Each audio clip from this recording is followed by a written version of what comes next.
Di jantung kota Venesia, di mana kanal-kanal berkelok dan bangunan-bangunan megah berdiri kokoh, hiduplah sebuah keluarga yang takdirnya akan mengubah persepsi dunia tentang Timur Jauh. Keluarga Polo, khususnya Niccolò dan Maffeo Polo, adalah para pedagang ulung yang haus akan petualangan dan pengetahuan. Niccolò dan Maffeo, ayah dan paman Marco Polo, bukanlah pedagang biasa. Mereka telah menjelajahi banyak wilayah di Asia, dari Persia hingga India. Pengalaman mereka telah membuka mata mereka akan kekayaan dan keragaman budaya di Timur. Mereka membawa pulang cerita-cerita menarik tentang rempah-rempah yang harum, sutra yang lembut, dan kota-kota eksotis yang penuh keajaiban. Pada abad ke-13, dunia sedang mengalami perubahan besar. Jalur sutra, rute perdagangan yang menghubungkan Timur dan Barat, menjadi nadi kehidupan bagi banyak peradaban. Kota-kota seperti Baghdad, Samarkand, dan Hangzhou menjadi pusat perdagangan yang ramai. Rempah-rempah, sutra, porselen, dan berbagai komoditas lainnya diperdagangkan dengan harga yang sangat mahal.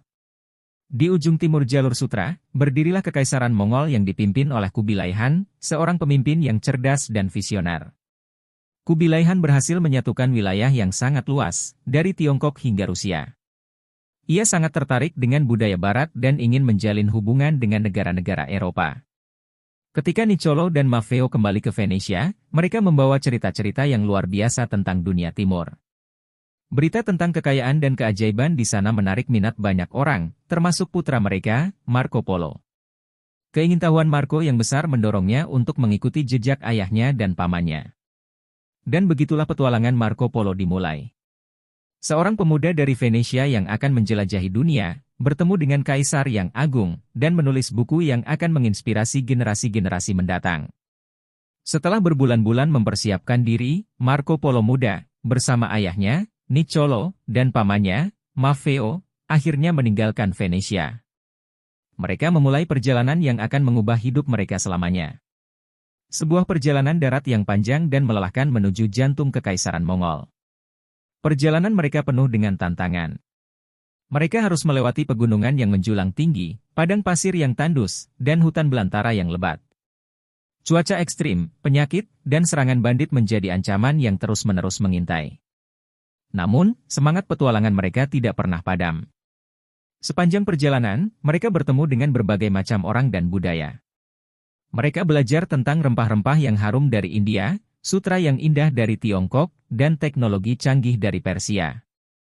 Mereka juga menyaksikan keindahan alam yang luar biasa, dari padang rumput hijau yang luas hingga gurun pasir yang tak berujung. Setelah bertahun-tahun melakukan perjalanan, keluarga Polo akhirnya tiba di Istana Kubilai Han di Dadu, sekarang Beijing. Sambutan yang mereka terima sangat hangat. Kubilai Han, yang terkenal bijaksana dan terbuka terhadap budaya asing, sangat tertarik dengan cerita-cerita mereka tentang Eropa. Marco Polo menghabiskan bertahun-tahun di Istana Kubilai Han. Ia diberi kepercayaan untuk menjalankan berbagai misi penting, seperti menjadi utusan ke wilayah-wilayah yang jauh dan mengelola proyek-proyek pembangunan. Di sana, Marco belajar banyak tentang budaya, teknologi, dan pemerintahan Mongol. Ia kagum dengan sistem pos yang efisien, penggunaan uang kertas, dan teknik pertanian yang maju. Pengalaman Marco Polo di Istana Kubilai Han mengubah hidupnya selamanya. Ia tidak hanya melihat dunia dengan perspektif yang berbeda, tetapi juga menjadi saksi sejarah sebuah peradaban yang begitu maju dan kompleks. Petualangannya di Timur Jauh akan menjadi inspirasi bagi banyak orang selama berabad-abad. Setelah menetap di Istana Kubilai Han, petualangan Marco Polo baru saja dimulai. Kubilai Han, yang terkesan dengan kecerdasan dan ketulusan Marco, memberinya tugas-tugas penting yang membawanya menjelajahi berbagai penjuru kekaisarannya. Marco Polo seringkali ditugaskan sebagai utusan khusus untuk mengunjungi wilayah-wilayah yang jauh di bawah kekuasaan Kubilai Han. Ia pernah dikirim ke Yunan untuk menyelidiki sumber batu giok berkualitas tinggi, ke India untuk menjalin hubungan diplomatik dengan kerajaan-kerajaan Hindu, dan ke Burma untuk mencari gajah perang yang tangguh. Selama perjalanannya, Marco Polo menemukan banyak hal yang belum pernah dilihatnya di Eropa. Ia terpesona oleh keindahan bunga teratai raksasa di kolam-kolam istana, rasa lezatnya buah durian yang unik, dan kekuatan gajah yang luar biasa. Ia juga kagum dengan teknologi canggih yang dimiliki oleh orang-orang Mongol, seperti kertas uang, jam air, dan teknik pengeboran minyak. Marco Polo sangat terbuka terhadap budaya-budaya yang berbeda. Ia belajar bahasa-bahasa baru, mencoba makanan lokal, dan berpartisipasi dalam berbagai upacara adat. Meskipun terkadang ada perbedaan budaya yang membuatnya terkejut, ia selalu berusaha untuk menghormati kebiasaan dan tradisi masyarakat setempat. Namun, tidak semua interaksi berjalan mulus. Terkadang, Marco Polo juga mengalami konflik dengan suku-suku nomaden yang masih mempertahankan tradisi leluhur mereka. Namun, berkat kecerdasannya dan kemampuan beradaptasi, ia selalu berhasil mengatasi setiap tantangan yang dihadapinya. Selama bertahun-tahun, Marco Polo menjelajahi berbagai penjuru Tiongkok dan Asia Tengah. Pengalamannya yang kaya membantunya memahami keragaman budaya dan kekayaan alam di benua Asia. Ia juga menjadi saksi sejarah perkembangan peradaban manusia dan kemajuan teknologi pada masanya. Setelah bertahun-tahun menjelajahi dunia timur, saatnya bagi Marco Polo dan keluarganya untuk kembali ke rumah. Namun, perjalanan pulang tidak semudah perjalanan pergi. Kubilai Khan akhirnya mengizinkan keluarga Polo untuk pulang ke Venesia. Mereka memutuskan untuk melakukan perjalanan pulang melalui jalur laut, menyusuri Samudra Hindia dan Laut Tengah. Perjalanan laut penuh dengan bahaya. Badai dahsyat, bajak laut, dan penyakit menjadi ancaman yang terus mengancam keselamatan mereka. Setelah bertahun-tahun lamanya, keluarga Polo akhirnya kembali ke Venesia. Berita kedatangan mereka menyebar dengan cepat. Penduduk kota berbondong-bondong datang ke pelabuhan untuk menyambut para petualang yang telah menjelajahi dunia. Pada awalnya, banyak orang yang meragukan cerita-cerita Marco Polo tentang dunia timur. Mereka menganggap cerita-cerita itu terlalu fantastis untuk dipercaya. Namun, seiring berjalannya waktu, semakin banyak orang yang tertarik dengan kisah-kisah petualangannya. Marco Polo mulai menceritakan pengalamannya di Istana Kubilai Khan tentang kekayaan dan keajaiban dunia timur. Awalnya, banyak yang meragukannya, tetapi lambat laun, cerita-ceritanya mulai menarik perhatian. Orang-orang terpesona dengan deskripsi Marco tentang kota-kota besar, teknologi canggih, dan budaya yang unik. Untuk melestarikan kisah-kisahnya, Marco Polo bekerja sama dengan seorang penulis bernama Rustichello da Pisa untuk menulis buku yang berjudul Il Milione. Buku ini menjadi sangat populer dan diterjemahkan ke dalam berbagai bahasa. Meskipun banyak yang masih meragukan kebenaran cerita-cerita Marco Polo, buku Il Milione telah membuka mata dunia barat tentang kekayaan dan keragaman budaya di timur. Setelah kembali ke Venesia, Marco Polo merasa terpanggil untuk membagikan pengalamannya yang luar biasa kepada dunia. Ia memutuskan untuk menulis sebuah buku yang akan menjadi saksi bisu atas petualangannya yang menakjubkan. Marco Polo tidak bisa menulis sendiri. Pada masa itu, tidak banyak orang yang bisa membaca dan menulis. Untungnya, ia bertemu dengan Rustichello da Pisa, seorang penulis terkenal. Rustichello tertarik dengan kisah-kisah petualangan Marco Polo dan bersedia membantunya menulis buku. Selama berbulan-bulan, Marco Polo menceritakan pengalamannya kepada Rustichello. Rustichello kemudian menuliskan cerita-cerita tersebut dalam sebuah buku yang berjudul Il Milione. Kata milione dalam bahasa Italia berarti sejuta, mungkin merujuk pada jumlah kekayaan yang luar biasa yang dilihat Marco Polo di timur, atau mungkin hanya sebuah julukan yang diberikan kepadanya. Buku Il Milione berisi deskripsi yang sangat detail tentang berbagai hal yang dilihat dan dialami Marco Polo selama perjalanannya. Ia menceritakan tentang kota-kota besar dan indah, seperti Hanbalik, Beijing, dan Samarkand. Ia juga menjelaskan tentang berbagai budaya, adat istiadat, dan teknologi yang unik. Selain itu, ia juga memberikan informasi tentang geografi, flora, dan fauna di Asia. Buku ini juga membahas tentang agama, filsafat, dan sistem pemerintahan di berbagai negara yang dikunjungi Marco Polo. Ia memberikan gambaran yang sangat jelas tentang kekayaan dan keragaman dunia timur. Buku Il Milione memiliki dampak yang sangat besar terhadap masyarakat Eropa. Buku ini membuka mata orang-orang Eropa tentang keberadaan dunia yang jauh lebih luas dan beragam daripada yang mereka bayangkan sebelumnya. Banyak orang yang terinspirasi oleh kisah-kisah petualangan Marco Polo dan mulai bermimpi untuk menjelajahi dunia. Buku Il Milione juga memicu minat yang besar terhadap perdagangan dengan Timur. Banyak pedagang Eropa yang terdorong untuk mencari rempah-rempah, sutra, dan barang-barang berharga lainnya di Asia. Buku ini juga menjadi salah satu faktor yang mendorong terjadinya penjelajahan dan penemuan-penemuan baru di masa depan.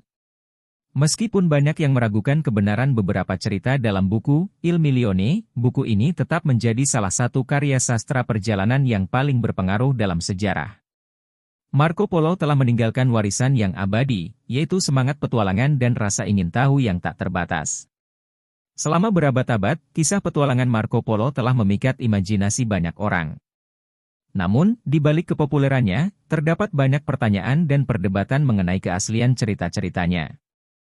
Apakah semua yang ditulisnya benar-benar terjadi? Mari kita telusuri lebih dalam. Salah satu kontroversi terbesar adalah mengenai seberapa banyak Marco Polo benar-benar menjelajahi Tiongkok. Beberapa sejarawan meragukan apakah ia benar-benar pernah mencapai istana Kubilai Han atau hanya mengandalkan cerita-cerita dari pedagang lain. Mereka berpendapat bahwa banyak detail dalam bukunya terlalu fantastis untuk dianggap benar-benar terjadi. Selain itu, ada juga pertanyaan mengenai akurasi deskripsi Marco Polo tentang budaya dan teknologi di Tiongkok. Beberapa ahli berpendapat bahwa deskripsinya terlalu umum dan tidak spesifik, sehingga sulit untuk diverifikasi. Ada juga yang berpendapat bahwa ia mungkin telah membesar-besarkan beberapa cerita untuk membuatnya lebih menarik. Namun, banyak sejarawan lain yang mendukung keaslian cerita Marco Polo. Mereka menunjuk pada detail-detail spesifik dalam bukunya yang sesuai dengan catatan sejarah lainnya. Misalnya, Marco Polo memberikan deskripsi yang akurat tentang mata uang kertas yang digunakan di Tiongkok, jauh sebelum mata uang kertas dikenal di Eropa. Selain itu, banyak penemuan arkeologi yang mendukung klaim Marco Polo. Misalnya, penemuan kota-kota kuno di sepanjang jalur sutra yang sesuai dengan deskripsi Marco Polo. Ini menunjukkan bahwa ia memang telah melakukan perjalanan yang panjang dan luas. Sampai saat ini, perdebatan mengenai keaslian cerita Marco Polo masih terus berlanjut. Mungkin kita tidak akan pernah tahu pasti apakah semua yang ditulisnya benar-benar terjadi. Namun, satu hal yang pasti, kisah petualangan Marco Polo telah menginspirasi generasi demi generasi penjelajah dan penulis. Buku Il Milione tetap menjadi salah satu karya sastra perjalanan yang paling berpengaruh dalam sejarah. Dengan menggunakan teknologi modern, para sejarawan terus berusaha untuk mengungkap kebenaran di balik kisah Marco Polo. Analisis DNA, pencitraan satelit, dan studi bahasa kuno adalah beberapa metode yang digunakan untuk memverifikasi klaim-klaim dalam buku Il Milione. Meskipun demikian, kita harus tetap ingat bahwa sejarah adalah konstruksi manusia, dan kebenaran mutlak mungkin sulit untuk dicapai. Selama berabad-abad, kita telah terpesona oleh kisah petualangan Marco Polo. Namun, di balik kisah-kisah menarik tentang istana Kubilai Han dan rempah-rempah eksotis, terdapat pertanyaan mendasar, mengapa Marco Polo memutuskan untuk menulis bukunya? Apakah semata-mata karena keinginan untuk berbagi pengalaman, atau ada motif lain yang lebih kompleks? Secara umum, ada beberapa motif utama yang mungkin mendorong Marco Polo untuk menulis Il Milione. Melestarikan warisan, motif yang paling jelas adalah keinginan Marco Polo untuk melestarikan kisah petualangannya. Dengan menulis buku, ia berharap agar kisah-kisahnya dapat diingat dan diwariskan kepada generasi mendatang. Meningkatkan status sosial. Sebagai seorang pedagang yang telah menjelajahi dunia, Marco Polo tentu ingin meningkatkan status sosialnya. Buku Il Milione bisa menjadi cara baginya untuk mendapatkan pengakuan dan kekaguman dari masyarakat Venesia. Mempromosikan perdagangan. Sebagai seorang pedagang, Marco Polo memiliki kepentingan pribadi dalam mempromosikan perdagangan dengan Timur. Dengan menulis tentang kekayaan dan kemewahan di Timur, ia berharap dapat menarik minat para pedagang lain untuk melakukan perjalanan ke sana. Mengarungi dunia fantasi, beberapa sejarawan berpendapat bahwa Marco Polo mungkin juga terinspirasi oleh tradisi sastra abad pertengahan, yang seringkali menampilkan cerita-cerita tentang negeri dongeng dan makhluk mitos. Dengan menulis Il Milione, ia mungkin ingin menciptakan sebuah karya sastra yang menghibur dan membangkitkan imajinasi pembaca. Tentu saja, sulit untuk mengatakan dengan pasti mana di antara motif-motif di atas yang paling dominan. Kemungkinan besar, Marco Polo memiliki beberapa motivasi sekaligus. Misalnya, ia mungkin ingin berbagi pengalamannya, meningkatkan status sosialnya, dan sekaligus mempromosikan perdagangan. Namun, kita dapat mencoba untuk menganalisis gaya penulisannya dan isi bukunya untuk mencari petunjuk lebih lanjut. Meskipun kita tidak dapat mengetahui dengan pasti motif sebenarnya di balik penulisan Il Milione, Satu hal yang pasti adalah buku ini telah memberikan kontribusi yang sangat besar bagi pemahaman kita tentang dunia pada abad pertengahan. Kisah-kisah petualangan Marco Polo telah menginspirasi generasi demi generasi penjelajah dan penulis. Dan warisannya akan terus hidup selama manusia masih tertarik untuk menjelajahi dunia yang luas dan misterius ini. Dengan menggunakan teknologi modern, para sejarawan terus berusaha untuk mengungkap kebenaran di balik kisah Marco Polo. Analisis terhadap bahasa, gaya penulisan, dan konteks sejarah dapat memberikan petunjuk yang lebih jelas mengenai motif sebenarnya di balik penulisan Il Milione. Namun, pada akhirnya, setiap pembaca dapat memiliki interpretasi yang berbeda-beda terhadap karya ini.